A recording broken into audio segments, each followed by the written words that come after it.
Bienvenue au duel de ce dimanche. Nous sommes à la fin du mois de janvier 2022 et à mesure que le temps passe, nous nous rapprochons progressivement des élections législatives de 2023.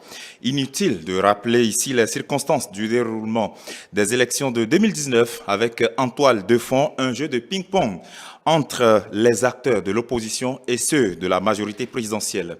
Et à l'arrivée, on le sait, aucun parti d'opposition n'a pu siéger à l'Assemblée nationale jusqu'à présent. Et nous voici donc à un an environ des élections législatives de 2023. Comment se préparent donc les différents partis politiques qui se réclament comme étant de l'opposition afin de relever cette fois le défi de la représentativité au Parlement? C'est la question principale au cœur de ce débat dominical, et pour la décortiquer, je reçois pour vous sur ce plateau deux acteurs politiques avertis. Honorable Nourenou Achare, bonjour. Vous êtes ancien député à l'Assemblée nationale, vous êtes premier vice-président du Parti Les Démocrates. Merci d'avoir répondu à notre invitation. C'est moi. Ça fait depuis un bon moment qu'on vous a vu dans les médias comme ça. Évidemment. C'est un plaisir pour nous de vous recevoir ici. Oui. En face de vous, Maître Jacques Migan. Bonjour, Maître. Bonjour, Monsieur Jules Christ. Vous êtes ancien bâtonnier et membre du parti Bloc républicain, l'un des deux partis d'ailleurs représentés à l'Assemblée nationale. C'est un plaisir pour moi de vous recevoir sur ce plateau. Mais écoutez, le plaisir est partagé, et puis c'est la première fois que je me retrouve en face du député pour un débat. Et je me réjouis que ce soit quelqu'un du Parti Les Démocrates. Justement. Et vous aussi, chers téléspectateurs, vous avez la possibilité de nous donner vos avis dans ce débat que nous allons faire en nous envoyant justement des messages via le numéro qui est affiché sur votre écran, le 54 10 18 19. Vous pouvez nous envoyer des messages par SMS simple ou par WhatsApp. Alors, honorable Nourenou Achare, après la réforme du système partisan qui est entrée dans sa phase active en septembre 2018, le Bénin a organisé ses premières élections législatives en 2019. Je dis première par rapport à la réforme du système partisan. Et on sait qu'à l'arrivée, c'est seulement deux partis politiques qui soutiennent les actions du chef de l'État qui sont à l'Assemblée nationale. Le lieu n'est pas vraiment indiqué pour revenir sur qui a tort, qui n'a pas tort à l'occasion de cette élection. Mais déjà, ma première question, de 2019 à nos jours, est-ce que quelque chose a changé dans la législation électorale au Bénin? Merci beaucoup. Et comme vous le savez, et beaucoup de choses ont changé. Alors, à l'issue de ces élections exclusives, et où on ne va pas faire de la polémique, oui. Vous l'avez dit tout à l'heure, à l'issue de ces élections, et les acteurs de l'exclusion ont constaté leur forfaiture et voulant améliorer ce qui s'était passé, ont pris un autre code. Et qu'ils vous souviennent qu'ils ont organisé un semblant de dialogue national, oui, qui a abouti à la révision de la Constitution et également à la prise d'un autre code électoral. Donc ce code a sensiblement modifié quelques dispositions du code, je vais dire 2018. D'accord. Donc à la suite de ça, après l'organisation des élections communales, il y a eu encore une révision du code électoral, le code 2020, pour permettre à la rupture de nommer tous les maires du Bénin, des communes du Bénin. Donc voilà ce qui est l'arsenal juridique que nous avons eu. Toutes les fois qu'ils trouvent que c'est nécessaire de prendre des dispositions pour favoriser leur ancrage national, pour favoriser, je dirais, la vassalisation de toutes les institutions. Je crois qu'ils vont à l'Assemblée de façon mécanique, ils votent les lois, et c'est ce que nous avons remarqué depuis les élections dont vous parlez.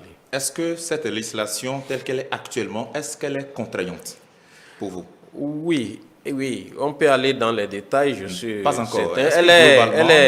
Elle est contraignante. D'accord. Non seulement elle est contraignante, mais lorsque vous vous efforcez, oui, même à respecter ces contraintes, il y a des jokers qui sortent à la dernière minute, même si c'est anticonstitutionnel. Oui, ça, on va y revenir. La question, c'était de oui. savoir si déjà on peut surmonter quand même les obstacles qui sont dans la loi actuellement.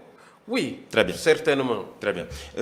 Maître Jacques Migan, je vous pose la même question. Est-ce que la législation électorale a évolué de 2019 à aujourd'hui?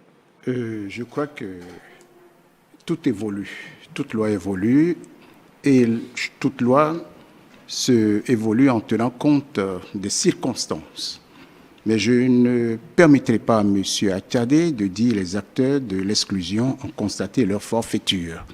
Je dirais plutôt que de par leur turpitude, parce qu'ils n'ont pas lu les tests et ils ont fait montre de résistance, ils n'ont pas participé aux élections de 2019. Mais, comme on le dit, ça fait partie du passé.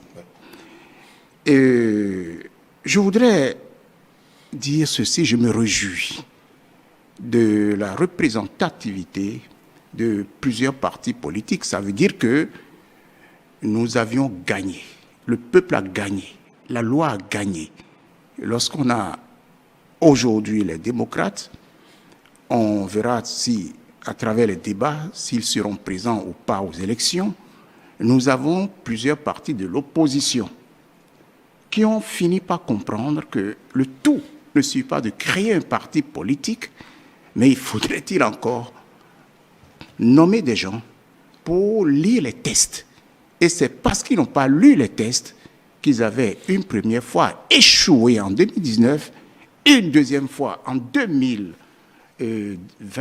lors des élections que vous appelez, qu'on a revues encore, et lors des élections présidentielles, élections importantes, dans le programme conformément à l'article 5 sur la charte des partis politiques, le programme et les activités consistent à animer la vie politique et non à procéder à la violence, à faire montre de violence, je dirais, puisqu'on doit proscrire la violence, on doit proscrire un certain nombre de choses qui vont contre la nation. Bref, je me réjouis de ce que nous avons dans un premier temps, puisqu'on parlera tout à l'heure de la représentation, qui est différente de la représentativité. D'accord. Donc, je me réjouis aujourd'hui de moult partis et de l'opposition et de la mouvance, parce qu'il ne faut pas oublier que nous avons aussi plusieurs partis de la mouvance qui ne sont pas seulement l'UP et le BR. Donc, voilà ce que je peux dire au début de notre émission pour dire que je dis d'emblée que l'exclusion constatée par, comme il a été dit par l'honorable, c'est ils se sont exclus. Et je n'admets pas et je ne tolère pas ce mot qui est un mot qui doit plutôt leur faire réfléchir prochainement et faire réfléchir ceux qui se sont exclus d'eux-mêmes. Alors, honorable Nouren Machade, je posais la question tout à l'heure sur les contraintes ou pas de la législation telle qu'elle est actuellement, parce que en 2019, vous étiez encore au parti Force Courir pour un Bénin émergent, avec comme président d'honneur Boni Ayi, mais entre-temps, on sait qu'un autre parti a émergé de là, les démocrates. Oui. Est-ce que de FCB aux démocrates aujourd'hui, vous avez pu tirer des leçons de 2019, par exemple, pour peut-être éviter de tomber dans certains pièges du passé? Oui, merci beaucoup. Je voudrais, avant de répondre à votre question, dire au bâtonnier que je n'ai pas besoin de lui demander l'autorisation pour dire ce que je dis. Mais ce n'est pas à lui de me permettre de dire ce que je pense. Et dire que nous n'avons pas lu les tests, je crois que c'est trop dit. C'est trop dit. Il n'y a pas que parti les BR ou les UP qui a des intelligents. On a fait les mêmes écoles. On a été formés par les mêmes professeurs. Nous avons lu les tests. Nous étions à l'Assemblée au moment où vous faisiez votre passage en force par rapport à ces tests-là. Tout ce que nous vous avions dit en son temps, qui ne va pas marcher pour notre démocratie, vous avez forcé, vous l'avez pris par la majorité mécanique que vous avez formée en son temps. Alors, quand c'est comme ça, et que la Cour constitutionnelle même se transforme en législateur, et en plein processus sort une règle qui n'est même pas dans la charte des partis politiques, et vous vous permettez de dire que on s'est exclu nous-mêmes parce qu'on n'a pas lu les tests. Nous avons lu les tests, mais on nous a exclus. Je continue de le dire. Et toute la nation sait que nous avons été exclus, sauf ceux qui ont intérêt à ne pas le reconnaître. Mais écoutez, quand au niveau de la Sénat, on trouve des fautes mineures, on trouve des fautes majeures, pour que ce soit seulement les deux formations politiques du chef de l'État qui ont bien fait les dossiers, qui n'ont pas de fautes majeures et que c'est elles seules qui ont les fautes mineures, vous pensez que les autres sont bêtes et que ce sont vous seuls qui avez des intelligents et vous avez fait des lois. Non, laissons ce débat. Évoluons. Ils ont siégé. Vous avez utilisé la force publique que la nation vous a confiée pour bâillonner l'opposition, pour bâillonner toute la nation. Ils siègent. Ils ont siégé. Ils sont en train de finir les 4 ans. Qu'est-ce qu'on fait? Nous avons eu au Bénin une assemblée de honte à l'international, sur le plan national, sur le plan international. Une assemblée unique dans le monde où il n'y a pas l'opposition. Unique dans le monde. Et nous disons que nous sommes un pays de démocratie. 30 ans de démocratie.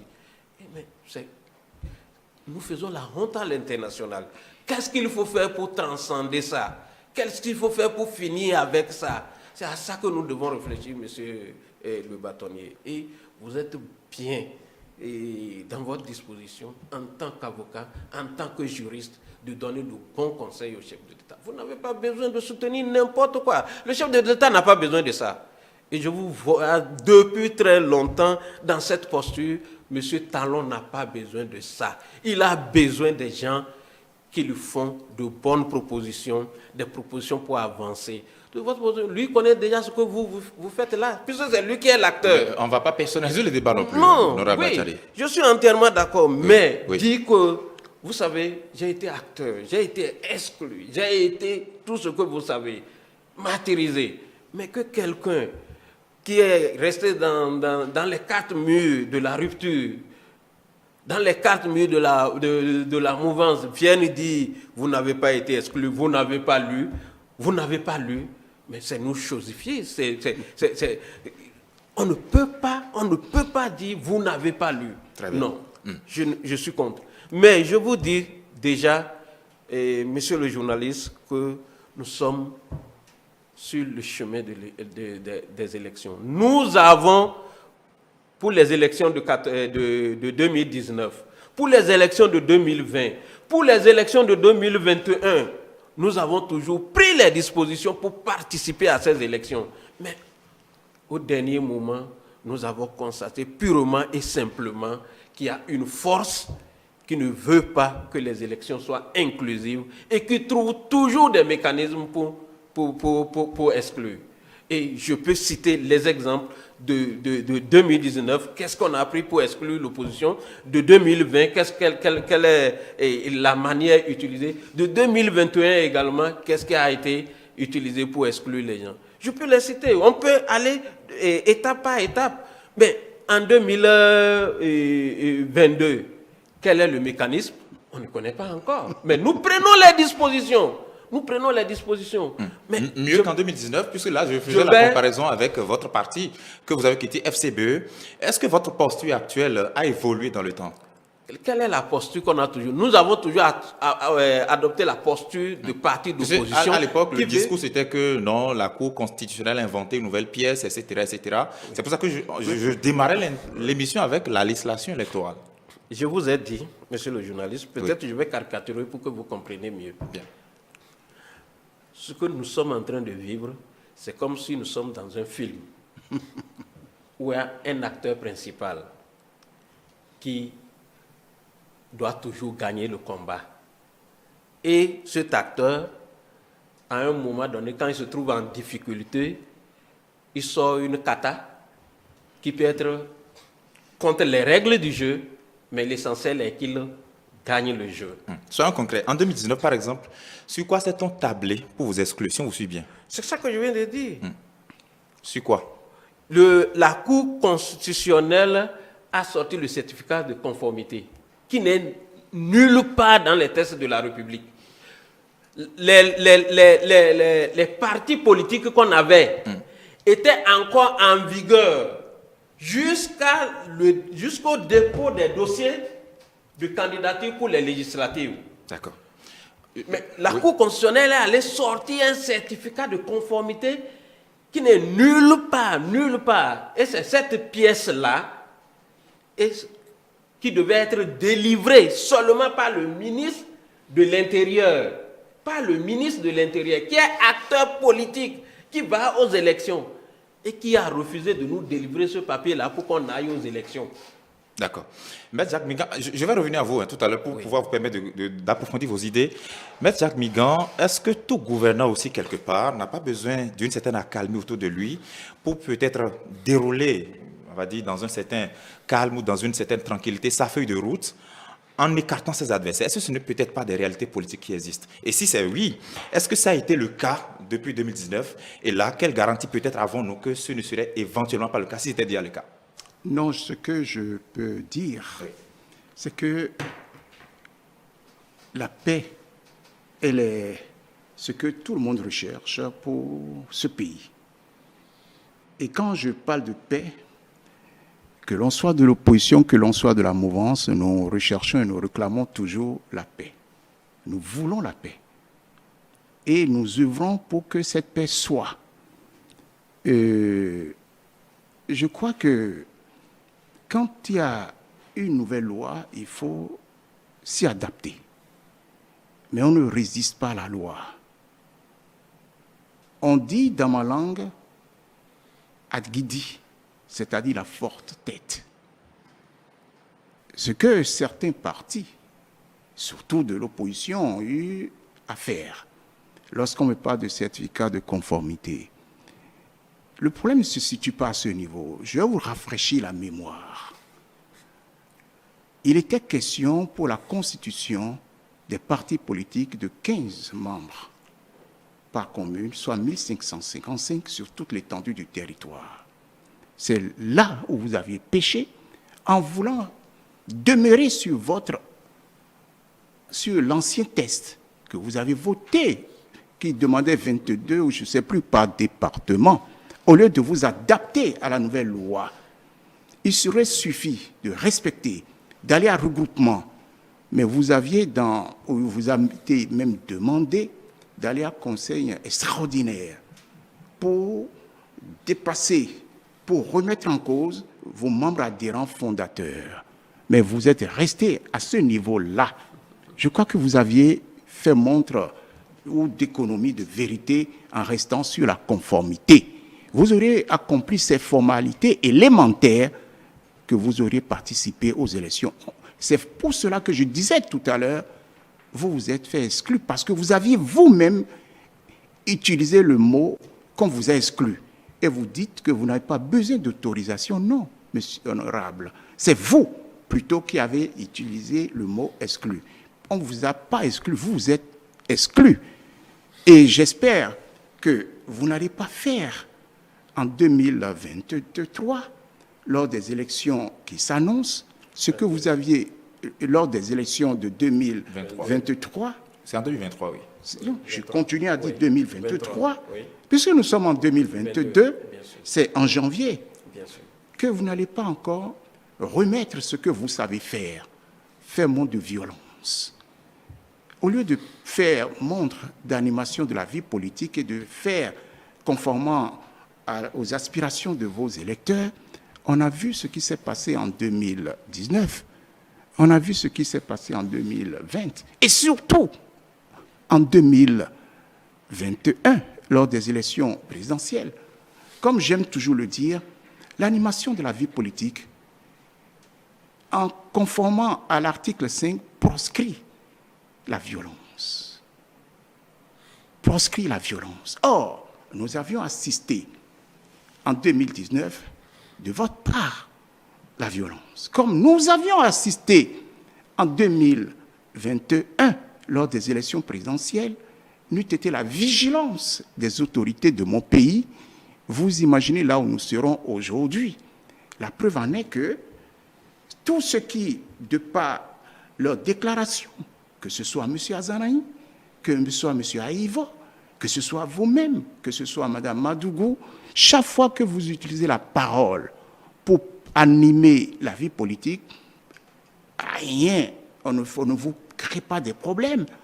On conçoit que tout acteur politique, puisqu'il est prévu à l'article 5, dans votre programme et dans vos activités, vous devez faire poser certains actes qui devraient ou qui doivent correspondre à ce que vos militants attendent. Mais c'est le contraire qu'on a connu. Je n'invente rien. Je n'invente rien dans la mesure où ils sont sortis du monde politique pour entrer sur le droit commun. Le droit commun qui les a conduits là où ils sont. Et dont les conséquences sont graves pour votre parti, les démocrates. Parce que si on doit tirer le son de ce qui s'est passé, mais je ne sais pas, c'est pour ça que je disais tout à l'heure, la représentation qui est différent, ce mot est différent de la représentativité, le thème de notre débat. Est-ce que les démocrates, forts de ce qu'ils ont posé en 2021, sont à même de représenter leurs militants, leur mandat en 2023? Parce que quand vous prenez l'article 51, quand vous prenez l'article 51, je dis bien, quand vous prenez l'article 51 de la loi sur la charte des partis politiques, qui nous renvoie à l'article 5, je m'interroge. Comment avoir peur? Pourquoi avoir peur? On vous demande, celui qui utilise la force, celui qui utilise la violence, c'est parce que celui-là a peur. Oui. Celui-là a peur. Or, vous avez comme mode de fonctionnement, vous avez comme mode d'animation de la vie politique, ça s'est démontré plusieurs fois, la violence. La violence, on sait que c'est fait partie de vos activités. Et je ne sais pas moi qui le dis. C'est les différentes condamnations qu'on a connues à travers Mme Madougou et M. Aïvo. Bien, c'est vrai que M. Aïvo n'est pas de votre parti. M. Tigani en fait partie. M. Saka en fait partie. M. et Mme Madougou en fait partie. Et quand ils sont membres, au lieu d'aller aux élections comme tout le monde, ils ont choisi comme activité la violence. Moi, je veux que les démocrates participent aux élections, mais qu'ils participent aux élections comme tout le monde. C'est-à-dire, j'ai utilisé tout à l'heure un mot qui est très important, la paix. Parce que nous voulons que ce pays, pour son développement, évolue dans la paix. Mais vous, ce n'est pas ce que vous prônez, ce n'est pas ce que vous faites. Et c'est pour ça que je me demande si vraiment vous n'allez pas, demain, commencez par nous énoncer ou du moins réciter le chapelet que nous connaissons avant d'aller aux élections. Nous voulons les exilés qui rentrent. Vous avez commencé déjà à parler du dialogue politique de 2019. Non.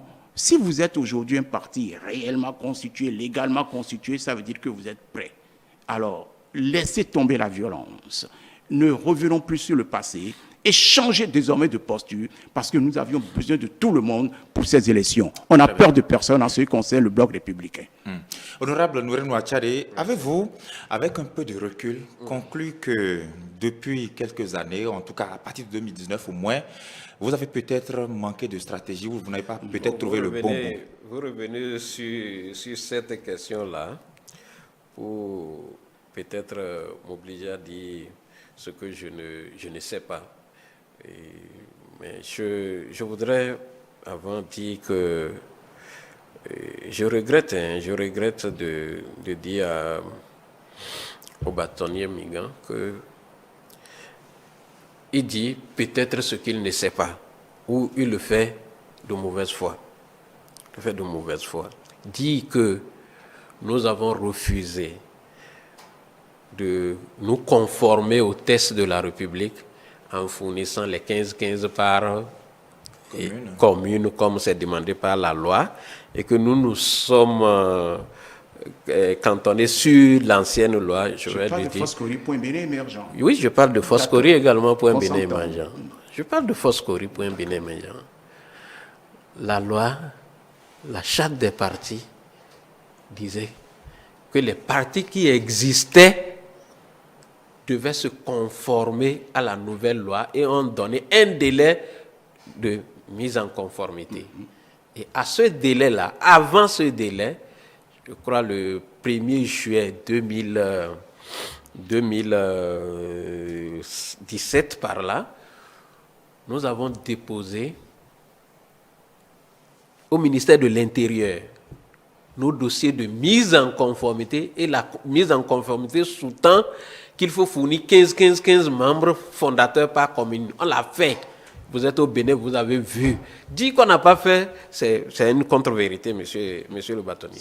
Et quand nous l'avons fait, et que le ministère de l'Intérieur nous a envoyé un document pour dire que nous n'étions pas conformes, mais on s'est offusqué, on a dit qu'est-ce qu'il manquait.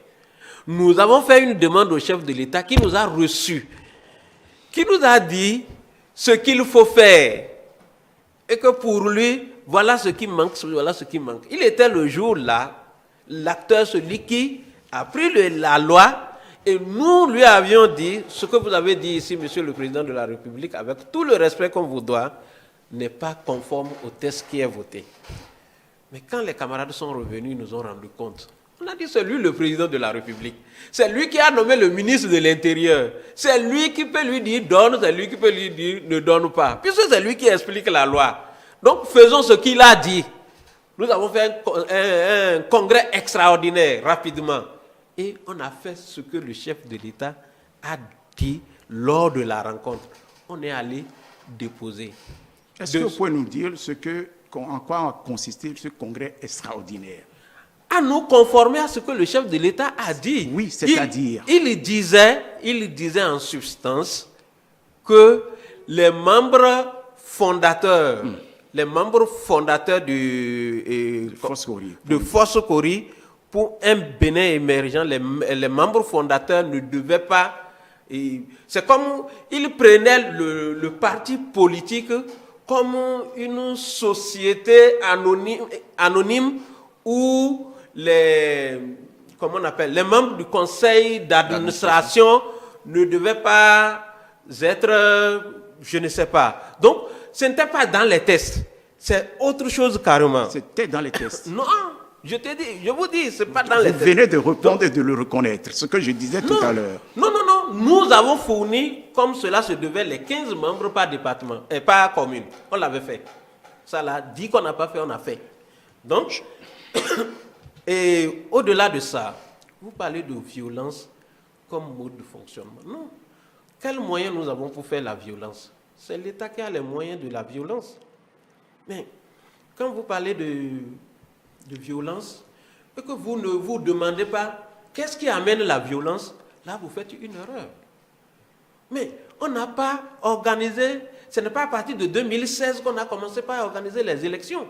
Il avait eu les élections qui ont amené le président de la République actuel au pouvoir n'ont pas connu la violence. Depuis 90 que nous organisons, que nous sommes entrés dans la phase de la démocratie, que nous organisons les élections, on n'a pas connu la violence. Ça, c'était des périodes de fête. Et après les législatives exclusives, le président de la République nous a promis que prochainement les élections seront une période de fête. Lui-même, il a reconnu. Ce qui a été le cas. Non, ça n'a pas été le cas. Puisque vous avez parlé de violence encore. Donc, oui, parce que vous n'avez pas voulu. Non, c'est parce que vous organisez, il y a des Béninois à part entière et d'autres qui ne sont pas des Béninois, qui ne doivent pas aller aux élections. C'est ça le problème. Quand le parti, les démocrates, a ses militants, comme vous le savez, quand nous voulons aller aux élections et que vous voulez que c'est vous qui nommez nous notre candidat, dans quel pays ça s'observe? Vous voulez que c'est vous qui nommez le candidat du parti, comme vous le faites dans les autres formations politiques. C'est le problème. Mais que faire? Je crois que c'est ça, à cette question-là qu'il faut répondre aujourd'hui. Il faut empêcher, il faut éviter, faire tout possible pour que les élections ne soient pas exclusives. Nous prenons notre part de responsabilité dans ce qu'il faut faire pour aller aux élections. Nous allons tout faire, en respectant les lois, même si elles ne sont pas des lois équitables. Même si ce n'est pas des lois équitables, nous allons les respecter pour notre participation aux élections. Mais est-ce que ce discours-là n'est peut-être pas le fruit de certaines réflexions que vous avez certainement menées en constatant que vous aviez manqué de stratégie à l'époque? Parce que là, si en 2019, le discours était non, à bas le certificat de conformité, à bas le certificat, on ne va pas aux élections. Si on n'abroge pas ça et qu'aujourd'hui, vous avez... Nous n'avons pas dit ça en son temps. Au parti FCBE, je vous ai dit que nous sommes allés jusqu'à nous faire un congrès extraordinaire. Je m'en réjouis. Pour respecter ce que j'ai dit. Pour respecter ce que le chef de l'État a dit. Oui, et ce que j'ai rappelé. Nous avons fait ça. Mais malgré ça, on n'a pas été admis à concourir. C'est ce que je vous dis. Est-ce que quelque part, ça n'a pas trop pleurniché dans le rang des partis d'opposition? Est-ce que ça n'a pas trop pleurniché quelque part? On s'est beaucoup plaint, non? On a dit, bon, on s'est beaucoup victimisé, oui, non? Mais ce n'est pas... Au fait, nous devons, et quand on fait le débat politique, quand on sort, on fait remarquer que cette disposition-là n'est pas correcte. Mais néanmoins, nous faisons tout pour la respecter. C'est ce que nous faisons. Nous avons fait depuis 2019. Mais le chef de l'État, malheureusement, a dit « Je porte le chapeau, allez-y, organisez avec les deux partis politiques. Tant mieux, ce qui adviendra, nous allons supporter. » Je crois que c'est ça qui a amené le chaos que vous avez constaté. Nous ne souhaitons pas que le chef de l'État, le père de la nation, le père de tout le monde, qu'il exclue certains au profit d'autres personnes. Je crois que ce n'est pas admissible. La question que j'ai à vous poser, Maître Jacques Migan, elle est très claire. Quelle garantie avons-nous que du côté de l'exécutif, du chef de l'État par exemple et de son staff, qu'on n'a peut-être pas envie d'exclure des adversaires politiques parce qu'ils seraient un peu trop dérangeants, parce qu'ils auraient empêché le chef de l'État d'avoir sa popularité? Quelle garantie avons-nous que, par exemple, pour les élections de 2023, là, qu'il n'y aurait aucune velléité d'exclusion, j'emploie ce terme volontairement, du côté de l'exécutif? Monsieur le journaliste, oui. Il y a quelque chose que nous oublions. Nul n'est au-dessus de la loi. Le chef de l'État n'est pas au-dessus de la loi. Quand vous parlez de garantie, tout est dans la loi. La loi, il suffit de la respecter et nous aurons des élections conformément à ce qui est prévu. Je n'arrive pas à comprendre qu'on puisse parler de garantie en se retournant ou en regardant le chef de l'État. C'est une institution. Le chef de l'État, il est le chef de l'État, le chef du gouvernement, et il n'est pas celui qui vote les lois. Il n'est pas député. Les députés ont voté des lois. Et vous êtes conformés, je m'en réjouis aujourd'hui, à ces lois. Vous dites qu'elles ne seraient point équitables, mais vous allez quand même faire avec. Je suis heureux de vous entendre dire. Pourquoi? Parce que le parti que vous avez quitté, Foscori, pour un Bénin émergent, ayant compris ses erreurs, s'y est conformé aux lois pour aller aux élections communales et municipales. Pendant ce temps, je continue à le dire, vous étiez dans une logique de résistance. Je préfère même le mot, vous résistiez. Mais si vous aviez changé aujourd'hui en vous conformant aux lois, c'est normal qu'on voit lors des prochaines élections législatives les démocrates représentés. C'est pour ça que je dis, on n'a peur de personne, monsieur le député. C'est vous qui aviez toujours utilisé les moyens parce que vous avez cru que la violence peut être un moyen pour vous pour accéder aux responsabilités. Alors, je me réjouis de vous entendre dire que les lois que vous appelez équitables, vous vous êtes conformés en créant un parti digne de ce nom. Je vous demande de remplir les conditions prévues par les tests qui sont en vigueur. Et si les tests prévoient ceci, conformons-nous. Monsieur le journaliste, oui. Donc, regardons le chef de l'État. Non, le chef de l'État, c'est le chef de l'exécutif. Il n'est pas le chef des députés. Encore moins, il n'est pas le chef judiciaire qui prendrait certaines décisions. Je voudrais que ce soit clair dans l'esprit de chacun de nous. Et c'est pour ça que je disais tout à l'heure, je me réjouis quand monsieur le député Attiadé est revenu pour dire on a fait ce congrès extraordinaire. C'est de ça que je parlais. Et vous aviez dit vous-même, vous êtes allé à ce congrès pour vous conformer. Et vous conformer à quoi? C'est-à-dire ne plus rester à cette résistance de 22 membres conformément à l'ancienne loi. Et venir... Non, vous avez dit malgré cela. Donc ça veut dire que la mauvaise foi dont vous parlez en ce qui me concerne, je voudrais, devant les téléspectateurs, que vous puissiez dire Bâtonnet Migan, Jacques Migan, vous avez réellement raison. Nous sommes conformés à ce qui a été dit. Bref, ce que je voudrais vous demander, monsieur Attiadé, la représentation, c'est une question. Ce n'est plus le journaliste qui vous la pose cette question. Parce que nous voulons que les démocrates soient aux élections législatives. Je veux, dans un intérêt, parce que quand... c'est-à-dire, ce serait comme l'a dit le président Patrice Talon, et je reprends sa phrase, la fête. On a peur de personne. On a peur de personne parce que là, on appréciera, je dirais, ce que vaut chaque parti politique. Moi, je suis convaincu d'une chose. En ce qui concerne le bloc républicain dont je suis membre et membre du bureau politique, nous faisons un travail sur le terrain. Parce que notre objectif, ce n'est pas d'avoir ce nombre de députés que nous avons, c'est d'aller au-delà. Nous voulons désormais être le premier parti à avoir le plus de députés. C'est notre objectif. Et vous avez dû observer sur le terrain, s'il y a un parti qui est tout le temps actif et qui prône, qui anime, qui va vers le peuple pour expliquer ce qui doit se faire conformément à ses aspirations et expliquer ce qu'il en est et ce qui se passe aujourd'hui, vous me le considérez que c'est le bloc républicain qui a à sa tête, M. Biotiané. Et tous les jeunes y vont. C'est notre activité aujourd'hui, l'animation de la vie politique. Beaucoup de téléspectateurs se posent certaines questions, notamment par rapport à vous, honorable Attiadé. Lorsqu'on parle de l'opposition, ça ne se résume pas seulement à votre parti, les démocrates. Et ma question est celle-ci. Est-ce que vous n'avez pas l'impression qu'au sein des acteurs politiques de l'opposition, il y a un peu trop de mésentente pour qu'on n'ait pas quelque chose de potable? Et je vais donner des exemples concrets. En 2019, vous étiez au sein du parti Force Courrier pour un Bénin émergent, vous par exemple. Mais après l'expérience de 2019, une bonne partie des acteurs politiques ont quitté ce parti avec le président d'honneur et vous êtes allé créer le parti Les Démocrates.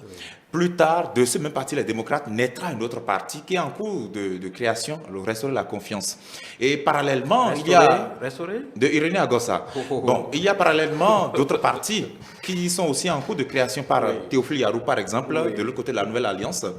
Et il y a aussi d'autres partis, Restaurer l'Espoir, Mouvement pour la population, enfin, Mouvement populaire de libération, MPL, etc., etc. Est-ce que quelque part, il n'y a pas une guerre de leadership entre vous, opposants ou partis d'opposition, pour que finalement vous puissiez vous tirer entre les pattes à l'occasion des élections? Non, non. Au fait, prenez tous les pays du monde. Tous les pays du monde. Il n'y a jamais eu une seule formation politique de l'opposition. Il y en a plusieurs. Non, la question n'est pas... Non, si écoutez, on n'est pas obligé de dire la même chose. Nous ne sommes pas les mêmes. Nous avons notre compréhension de la vie politique. Les FCBE ont leur compréhension. Nous n'avons pas les mêmes lignes idéologiques. Donc, on n'est pas obligé, sur l'essentiel d'aller aux élections, nous pouvons nous entendre, mais sur la pratique, on n'est pas obligé. Mais la mouvance qui a un seul chef, qui a créé 2 blocs, est-ce qu'ils s'entendent, M. Migan?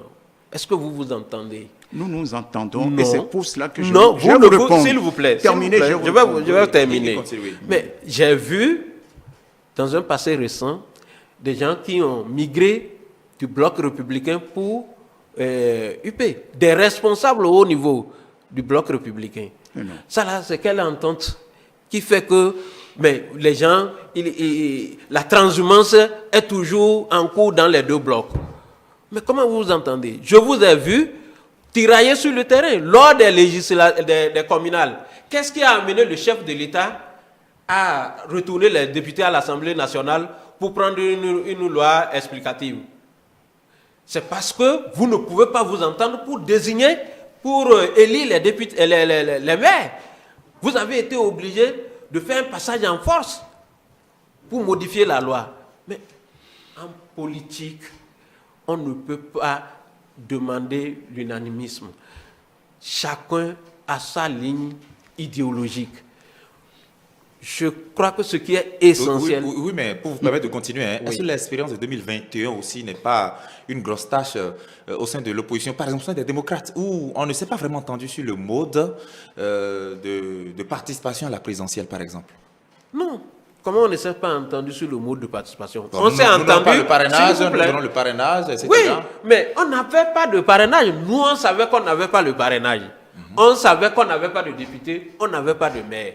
Mais la tournée du chef de l'État a fait savoir que les démocrates auront de parrainage et qu'il va instruire ses députés pour donner le parrainage. Donc on a dit, bon, tiens, ça veut dire qu'on peut aller aux élections. Et partant, nous avons désigné notre candidat. On a fait savoir qu'on a désigné notre candidat, qu'il faut donner le parrainage, conformément aux déclarations du chef de l'État que vous-même vous avez suivies. Mais, patatras, on ne nous a pas donné. Et c'est ça qui constitue l'exclusion des élections présidentielles de 2021. Donc, ce n'est pas... Nous avons toujours eu la volonté, puisque nous avons fait des réunions et on a dégagé notre candidat. Mais dire qu'on fait la violence, on fait la violence, non. D'accord. Mais si on voulait faire la violence, on se serait retranché pour dire on ne fait pas. Mais on a désigné notre candidat. Mais je vais vous dire, personne n'a porté le bandeau, comment on appelle, démocrate, pour dire je vais faire ceci, je vais faire violence ou je vais faire ceci. Non, non. Peut-être que vos militants sont dedans, dans ce qui s'est passé. Très bien. Ah oui. Bon. Oui, maître. Non, Zarnigan. ce que je voudrais dire, et la question que vous avez posée et la réponse qui a été donnée par l'honorable m'amène à constater que vous avez dit on quittait des individus, mais vous n'avez pas dit on quittait pour aller créer un parti politique. Comme ce qu'on observe aujourd'hui, j'en viendrai à vous. Vous ne verrez jamais quelqu'un quitter le bloc républicain pour dire je sors pour aller créer un parti politique. Non, il n'y en a pas. Et quand il quitte, c'est peut-être un individu. Et un individu, nous savons ce que ça représente. Mais là où je vais en venir, c'est le contraire qui se passe aujourd'hui au bloc républicain. C'est des partis qui viennent vers nous. Quand vous prenez Mme Prudencio en ce qui concerne l'UDBN et d'autres partis qui nous ont rejoints, le PSD de M. Golo, et je continuerai, je peux continuer. C'est pour vous dire que par rapport à ce qui se passe chez vous, restaurer la confiance, la nouvelle alliance, et je peux continuer. Et c'est là où je me demande si vous êtes sérieux. Vous quittez Foscori pour un Bénin émergent, tout simplement pour une question de personne. Pour une question de personne. C'est quelle personne? Pour une question de positionnement, lors des élections communales, vous aviez jugé utile de... Mais qu'est-ce que j'en sais? Je le sais par rapport à ce qui se passe, et surtout ce qui s'est passé en 2021 lors des élections présidentielles. Un seul parti, un même parti, un même parti qui nous dégage plusieurs candidats aux élections présidentielles. Alors, je me demande, qu'est-ce que vous allez nous sortir du chapeau lors des élections législatives? Parce que ma question demeure honorable. Oui. Elle demeure en ce sens. Est-ce que vous allez encore nous répéter ce que vous savez faire?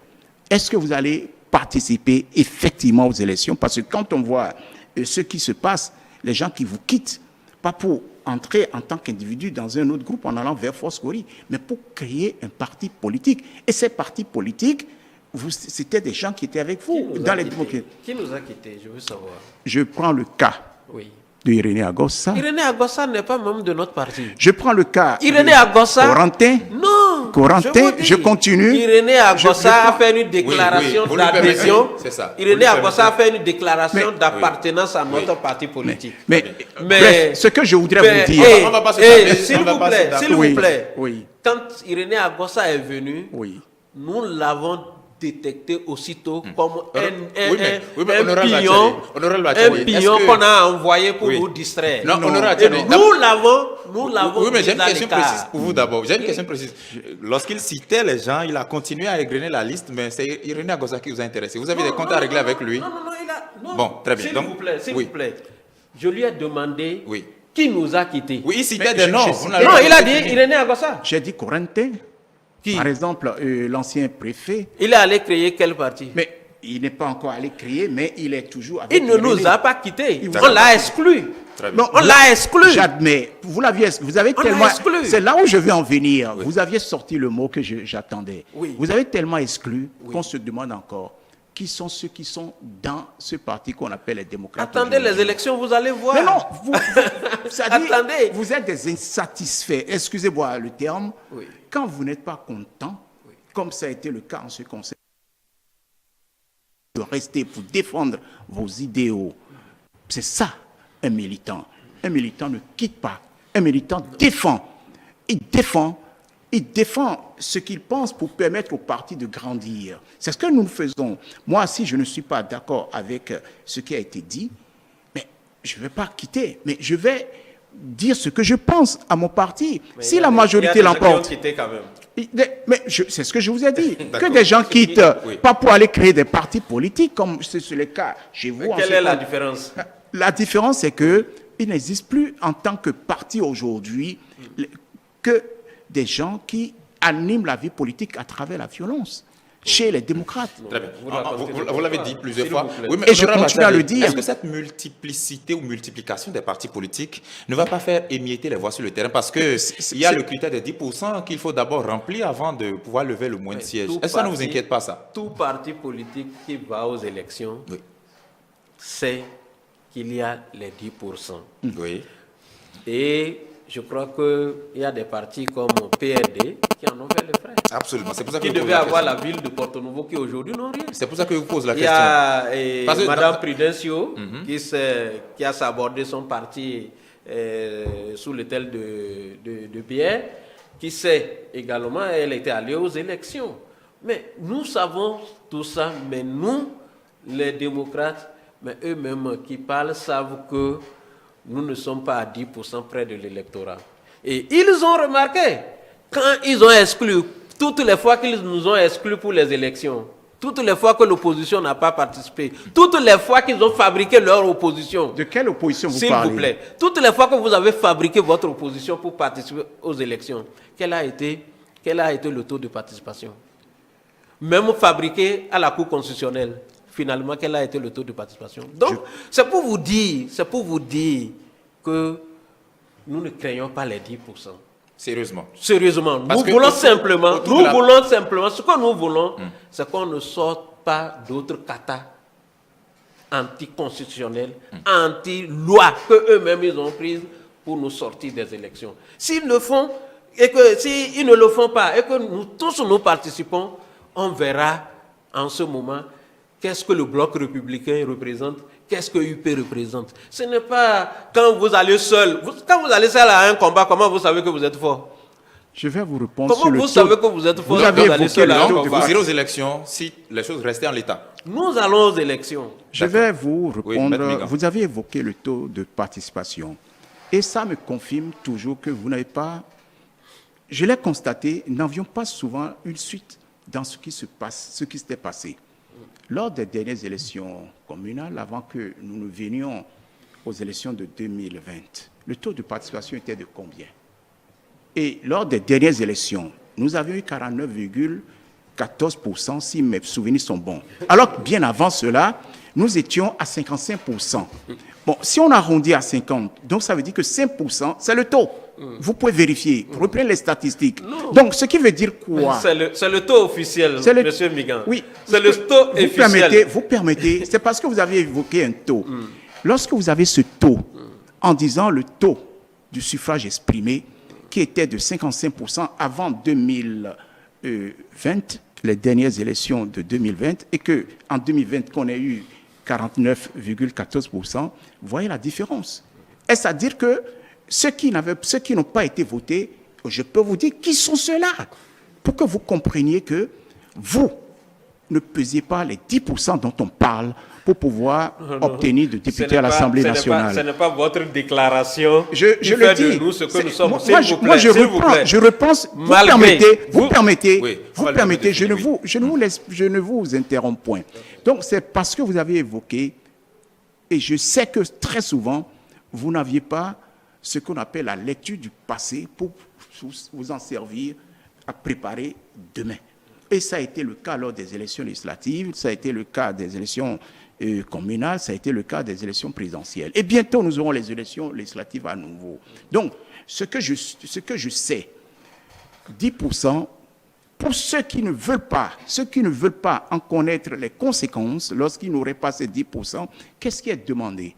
Mais regroupez-vous, vous avez encore le temps. Et ce n'est pas encore tard. Et vous avez rappelé tout à l'heure quelque chose. Monsieur Migan, oui. Monsieur Migan. Et c'est ce qui Monsieur nous Migan, amène. Vous n'avez pas à nous dire ce qu'on a à faire. Mais pourquoi donc? S'il vous plaît, Pourquoi vous n'avez pas à nous dire. Mettez-vous ensemble. Nous sommes des politiciens. Nous sommes Mettez-vous des ensemble. politiciens. Nous avons créé le parti parce que nous savons que nous pouvons faire quelque chose. Ce n'est pas à vous de nous dire regroupez-vous. Si nous n'avons pas les mêmes idéologies, vous lisez la charte des partis politiques, qui sont ceux qui se mettent ensemble pour former une formation politique. Je vous Mais répondrai. lorsque quelqu'un n'a pas la même idéologie que vous êtes obligé d'aller vous s'aborder à lui? Non, Monsieur Migan. Vous parlez du taux de participation des présidentielles. Est-ce que vous avez enlevé les bourrages d'une? Vous avez enlevé? Et quand vous enlevez ça, qu'est-ce qui reste? Où on a vu des gens dire donner 120 à Talata Talon, donner 2 à Jimba, ainsi de suite. Vous avez enlevé ça? Non, Monsieur Migan. Mais si, quand la danse va changer, je crois que vous n'aurez pas les mêmes scores. Vous ne pouvez pas avoir ce que vous avez. Très bien. Laissez tout le monde participer, vous verrez. Mais c'est ce que c'est. On va finir avec vous Mais sur je ce vous sujet, dirai oui. ceci, lorsque vous parlez de bourrage, nous sommes dans un état de droit. Et je continue à le dire.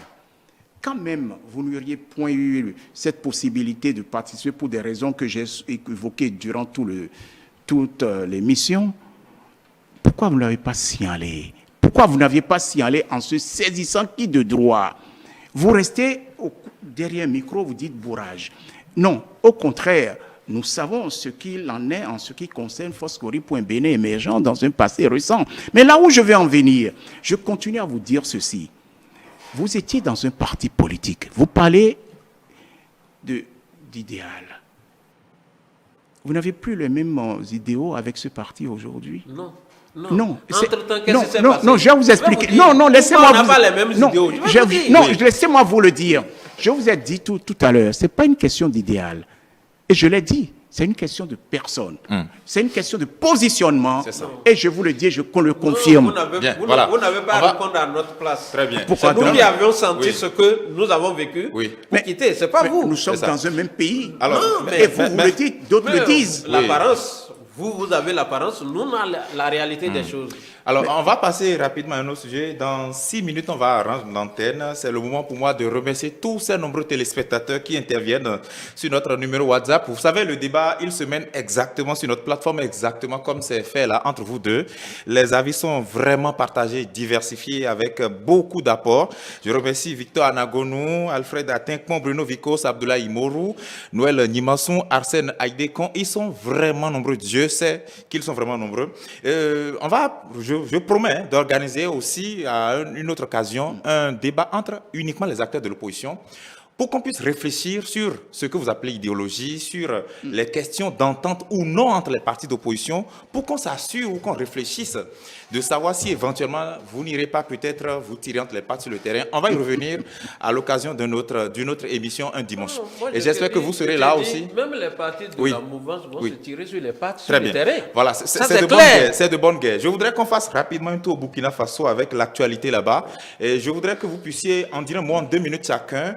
Roch Marc Christian Kaboré a perdu le pouvoir, le Burkina Faso s'ajoute à une liste composée jusque-là du Mali, de la Guinée, avec aussi un cas peut-être exceptionnel du Tchad, exceptionnel dans l'Afrique centrale. Est-ce qu'aujourd'hui nous sommes là, en présence d'une certaine pandémie ou une épidémie dangereuse qui se répand dans la sous-région? Maître Mingan. Mon pays a battu le record des coups d'État de 1960 à 1972. Oui. Donc nous en savons ce que c'est. Un coup d'État, ça retarde le pays, ça empêche le développement. J'ai toujours dit, j'ai toujours été contre les coups d'État et je le combats et je le combattrai jusqu'à ma mort. J'ai toujours considéré que chaque fois qu'on parle de coup d'État dans un pays, je qualifie ceux-là de lâches, d'usurpateurs de pouvoir. C'est parce qu'ils ont eu les armes. S'ils n'avaient pas les armes, est-ce qu'ils auraient posé de tels actes? Ça, c'est en ce qui concerne les militaires qui font des coups d'État. Parce que ce n'est pas normal qu'on soit dans un cadre bien précis et qu'on utilise la force, que j'appelle l'usurpation et la lâcheté, si c'était à main libre. Maintenant, en ce qui concerne les dirigeants de ces pays, il faudrait aussi reconnaître, cas par cas. Quand je prends le cas du Mali, tout est une question de gouvernance. Tout est une question de gouvernance, mais cela ne justifie pas qu'on aille à coup d'État. Nous avons les élections toujours pour régler les problèmes, pour pouvoir décider de ce qui doit être fait. Un coup d'État par des militaires ne règle jamais, au contraire, ça retarde le pays. Et je condamne avec la dernière vigueur ce qui s'est passé au Mali, au Burkina Faso et en Guinée. Nous avons les voies de droit, qu'on utilise les voies de droit. Un militaire, s'il veut faire la politique, qu'il sorte de l'armée et qu'il se mette, comme le prévoit notre Constitution, dans les rangs, comme les civils. Voilà ce que je veux dire. En ce qui concerne ces coups d'État qui se multiplient. Et je sais que dans mon pays, qui est très bien gouverné, nous sommes très loin de là. On n'a pas à s'en inquiéter. Non, on n'a pas à s'inquiéter parce que le Bénin est réellement bien gouverné et chacun est dans son rôle et les institutions fonctionnent normalement. Et c'est de ça qu'il s'agit aujourd'hui. Honorable Nourine Machari. Merci beaucoup. Ce qui se passe en Afrique et précisément dans la sous-région est aujourd'hui regrettable. Regrettable parce que nous sommes les démocrates et que ce soit la Constitution comme les instruments régionaux et la dévolution du pouvoir se passe par le suffrage universel et non pas les armes. Et nous, en tant que force de l'opposition, nous n'avons pas d'armes. Notre souhait pour participer à la gestion du pays, c'est à travers les élections. Mais je voudrais, comme M.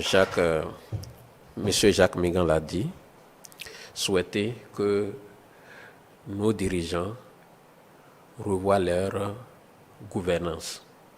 Il y a la gouvernance politique, il y a la gouvernance économique et la gouvernance sociale.